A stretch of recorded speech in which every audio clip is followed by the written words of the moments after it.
వైజాగ్ వెళ్దాం. వైజాగ్లో మా ప్రతినిధి చిరంజీవి సిద్ధంగా ఉన్నారు. మాక్ డ్రిల్కి సంబంధించి ఇన్పుట్స్ తీసుకుందాం. చిరంజీవి, మాక్ డ్రిల్ ఎక్కడ నిర్వహిస్తున్నారు, ఎలా నిర్వహిస్తున్నారు, ప్రజల నుంచి ఎటువంటి స్పందన వస్తోంది?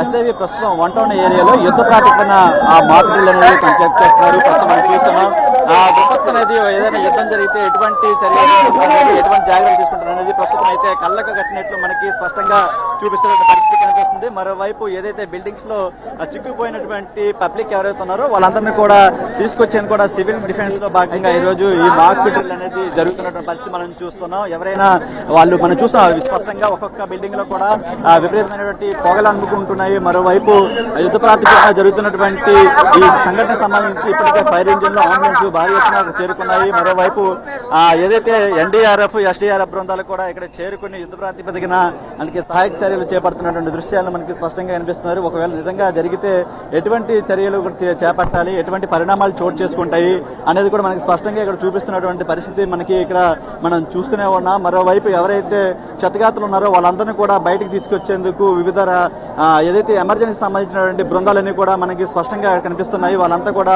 ఆక్సిజన్ వెనక పెట్టుకుని, ఎందుకంటే లోపలంటే దట్టమైనటువంటి పొగ వచ్చే క్రమంలో ఒకసారిగా వాళ్ళంతా కూడా ఎటువంటి సహాయ చర్యలు చేపట్టేందుకు చేస్తున్నారు. చూస్తున్నా ప్రస్తుతం విశాఖ 1 టౌన్ ఏరియాలోని కొత్త జాలారిపేట ప్రాంతంలో అయితే మాత్రం ప్రస్తుతం మనం చూస్తున్నాం. అయితే దీనికి సంబంధించి రాత్రి 7 గంటల సమయంలో మరో ప్రాంతంలో కూడా విశాఖలో ఇటువంటి చర్యలు కూడా చేపట్టే అవకాశం కనిపిస్తుంది. ఆక్సిజన్ టవర్స్ వద్ద కూడా ప్రస్తుతం అయితే ఈ ఘటనకు సంబంధించి మనం చూస్తున్నాం. ఎవరైతే చిక్కుకున్నారో వారిని అపార్ట్మెంట్ల నుండి ఇళ్ల నుంచి బయటకు తీసుకొచ్చేందుకు కూడా చేస్తున్నారు. కొద్దిసేపటి క్రితం సైరన్ మోగింది. సైరన్ మోగిన వెంటనే సహాయక చర్యలు అనేవి యుద్ధ ప్రాతిపదికన కొనసాగుతున్న దృశ్యాలని మనం చూస్తున్నాం. ఎన్డీఆర్ఎఫ్ ఎస్డీఆర్ఎఫ్ తో పాటు మెడికల్ అదేవిధంగా మిగతా ఏవైతే అత్యవసర సంబంధించిన విభాగాలు ఉన్నాయో అవన్నీ కూడా ప్రతిష్టానికి అంతా కూడా రంగంలో దిగి వాటి యొక్క చర్యలు చేపడుతున్నటువంటి దృశ్యాలు మనం చూస్తున్నాం. ఎవరైతే క్షతగాతులు ఉన్నారో వాళ్ళని వెంటనే ప్రాథమిక చికిత్స అందించేందుకు కానీ లేదంటే వాళ్ళకి వెంటనే మెడికల్ కేర్ ఏర్పాట్లు కూడా చేసినటువంటి పరిస్థితి మనకు కనిపిస్తుంది. మరోవైపు మనం చూస్తున్నాం దీంతో పాటు ఎన్ఎస్ఎస్ ఎన్సీసీ క్యాడెట్స్ కూడా మనకి వాళ్ళకి చేస్తున్నటువంటి పరిస్థితి మనం చూస్తున్నాం. అయితే ఎటువంటి దృశ్యాలు అనేవి మనం స్పష్టంగా చూస్తున్నాం. అక్కడ దట్టమైనటువంటి పొగ వస్తుంది. చుట్టుపక్కల ఉన్నటువంటి ప్రజలు ఎవరున్నారో వాళ్ళంతా కూడా చేస్తున్నటువంటి పరిస్థితి మనం స్పష్టంగా చూస్తున్నాం. ఒకసారి వాళ్ళ అధికారులతో కూడా మాట్లాడే ప్రయత్నం చేద్దాం.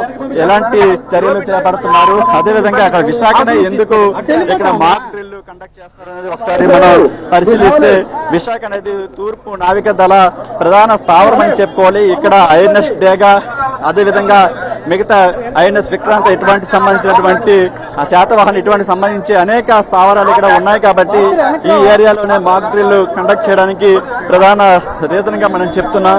దాంతో పాటు సివిలియన్స్ ఎవరైతే ఉన్నారో మనం చూస్తున్న విజువల్స్ లో లోపల చిక్కుకున్నటువంటి వాళ్ళందరూ కూడా యుద్ధ ప్రాతిపదికన వాళ్ళందరినీ బయటికి తీసుకొచ్చి హుటాహుటిన ఇక్కడ నుంచి సురక్షిత ప్రాంతాలకు చేర్చేసేందుకు కూడా మనం చూస్తున్నాం. ముఖ్యంగా మహిళలు, వృద్ధులు, వికలాంగులు, దివ్యాంగులు ఎవరైతే ఉన్నారో వాళ్ళందరినీ కూడా హుటాహుటిన ఆ ఇంట్లో నుంచి తీసుకెళ్లేందుకు నిజంగా వారు జరిగితే ఎటువంటి పరిస్థితులు ఎదుర్కొంటాయో అటువంటి వాతావరణమే ఇక్కడ మనం స్పష్టంగా చూస్తున్నాం. పోలీసులు అందరినీ కూడా ఎక్కడికెక్కడ నియంత్రిస్తున్నటువంటి పరిస్థితి మనం స్పష్టంగా చూస్తున్నాం. మరోవైపు ఎవరైతే గాయపడతారో వాళ్ళని మెడికల్ క్యాంపులు కూడా చేరవేస్తున్నారు. ప్రస్తుతం 1 టౌన్ విశాఖలోని 1 టౌన్ ప్రాంతంలో కాస్త ఉద్రిక్త పరిస్థితులు కూడా నెలకొంటున్నాయి. మాక్ డ్రిల్ ఎలా ఉండబోతుంది, అదేవిధంగా మనం చూస్తున్న వివిధ దళాలు అన్ని కూడా ఎవరైతే ఉన్నారో వాళ్ళకి ప్రత్యేకంగా ఇటువంటి మాస్కులు అన్ని పెట్టి వాళ్ళకి తీసుకుని వెళ్తున్నటువంటి పరిస్థితి పూర్తిగా అవగాహన కల్పిస్తూ చర్యలు చేపడుతున్నటువంటి దృశ్యాలు అయితే మనం చూస్తున్నాం. ఇది విశాఖ 1 టౌన్ ఏరియాలో ఒకవేళ యుద్ధం జరిగితే ఎటువంటి పరిణామాలు చోటు చేసుకుంటే ఎటువంటి సహాయక చర్యలు చేపట్టాలి అనే ఇదైతే మాత్రం మనకు స్పష్టంగా కనిపిస్తుంది. మరోవైపు ఎన్ఎస్ఎస్ ఎన్సీసీ మెడికల్ క్యాంపులు కూడా ఏర్పాటు చేశారు. ఆ స్థావరాలకి తీసుకుని వెళ్తున్నటువంటి పరిస్థితి మనం ప్రస్తుతం విశాఖ 1 టౌన్ ఏరియాలో చూస్తున్నాం. ఇప్పటికే ఎవరైతే పలువురు లోపల చిక్కుకున్నారో వాళ్ళందరినీ కూడా సురక్షిత ప్రాంతాలకి తీసుకుని వచ్చి ఇక్కడ సహాయక చర్యలు అదేవిధంగా వాళ్ళకి సపర్యలు కూడా చేస్తున్నటువంటి పరిస్థితి మనకు కనిపిస్తుంది. మరోవైపు ఇదే విషయం మీద మనతో మాట్లాడడానికి జిల్లా కలెక్టర్ ఆయనతో మాట్లాడే ప్రయత్నం చేద్దాం. సార్, ఏ విధంగా జరుగుతుంది? ఆల్రెడీ మాట్లాడానమ్మా. ఏ విధంగా జరుగుతుంది? సో మాక్ డ్రిల్ అనేది ఈరోజు విశాఖపట్నంలో ఓల్డ్ పోస్ట్ ఆఫీస్ ప్రాంతంలో చేపడుతున్నాము. డిఫరెంట్ డిపార్ట్మెంట్స్ ఇన్వాల్వ్ అయ్యి ఒక ఎమర్జెన్సీ ప్రిపేర్డ్నెస్ కోసం ఏ విధంగా వివిధ డిపార్ట్మెంట్స్ కోఆపరేట్ చేయాలి అనేది మీద డ్రిల్ జరుగుతుంది. దీని ద్వారా కేవలం డిపార్ట్మెంట్సే కాకుండా లోకల్ స్థానిక ప్రజలు కూడా అప్రమత్తంగా ఉండాలి. ఒక వార్ లాంటి సిచ్యువేషన్లో ఏ విధంగా వాళ్ళు ప్రత్యేక చర్యలు తీసుకోవాలని కూడా వాళ్ళకి వివరించడం జరిగింది. ఎన్ని విభాగాలు పాల్గొన్నాయి సార్ ఇందులో ఈ రహస్య చర్యలు కూడా చెప్పండి. దాదాపు 15 విభాగాలు పాల్గొంటున్నాయి ఈరోజు చేపడుతున్న ఈ కార్యక్రమంలో. పోలీస్లోనే వివిధ విభాగాలు, ట్రాఫిక్ కానీ, ఆర్మ్ రిజర్వ్ కానీ, అదేవిధంగా home guards, NSS, NCC, navy, NDRF, SDRF వీళ్ళందరూ కూడా ఈ ఫైర్ వీళ్ళందరూ కూడా ఈ కార్యక్రమాలు పాల్గొన్నారు. వీళ్ళతో పాటు ఎడ్యుకేషన్ డిపార్ట్మెంట్, హెల్త్ డిపార్ట్మెంట్ ఇవన్నీ కూడా పాల్గొంటున్నాయి. ఎందుకంటే వాళ్ళు వివిధ రంగాల్లో ఒక ప్రిపేర్డ్నెస్ సరిగా ఉండాలి కాబట్టి వాళ్ళు కూడా దీంట్లో పార్టిసిపేట్ చేస్తారు. ప్రజలు ఏమంటున్నారు సార్ ఇటువంటి మాక్ డ్రిల్ కండక్ట్ చేయడం వల్ల ప్రస్తుతం జరుగుతున్నట్టు సిచ్యువేషన్ మనం చూస్తున్నాం, కళ్ళ కట్టినట్టు కూడా మనం చూస్తున్నాం.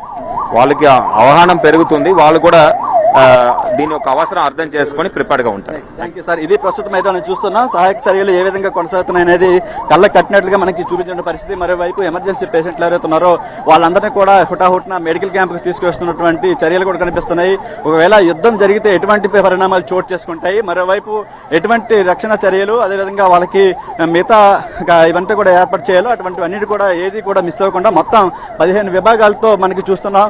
మరోవైపు బిల్డింగ్ల్లో వీటిల్లో చిక్కుకున్న వాళ్ళు ఎవరైతే ఉన్నారో వాళ్ళని హుటాహుటిన ఇక్కడికి సంఘటన స్థలానికి తీసుకువస్తున్నారు, మెడికల్ క్యాంపులకి చేరుస్తున్నటువంటి పరిస్థితి కనిపిస్తుంది. ఫైర్ సేఫ్టీతో పాటు ఎన్డీఆర్ఎఫ్, ఎస్డీఆర్ఎఫ్తో పాటు మిగతా మొత్తం 15 ఎమర్జెన్సీ పరిస్థితుల్లో ఏవైతే సహాయక చర్యలు అందిస్తాయో అవన్నీ విభాగాలు కూడా ప్రస్తుతం రంగంలో దిగి సహాయక చర్యలు అందిస్తున్నటువంటి పరిస్థితి మనం చూస్తున్నాం. మరోవైపు పోలీస్ యంత్రాంగం ఇవన్నీ కూడా హుటాహుటిన ఇక్కడ చేరుకొని ప్రతి పరిస్థితిని కూడా చేస్తున్నటువంటి పరిస్థితి మనకు కనిపిస్తుంది. ప్రస్తుతం పోలీస్ కమిషనర్ ఉన్నారు.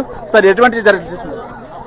ఇది ప్రస్తుతం వాళ్ళంతా కూడా ఆ పనుల్లో బిజీగా ఉన్నారు. ఎటువంటి సహాయ చర్యలు చేపట్టాలి అన్నింటిలో ఇక్కడ విశాఖ 1 ఏరియాల ప్రాంతంలో మాత్రం మాక్ డ్రిల్ అనేది యుద్ధ ప్రాతిపదికన ఏ విధంగా జరుగుతుందో అటువంటి ప్రాతిపదికన ప్రస్తుతం జరుగుతున్నటువంటి సిచ్యువేషన్ కనిపిస్తుంది. All right Chiranjeevi.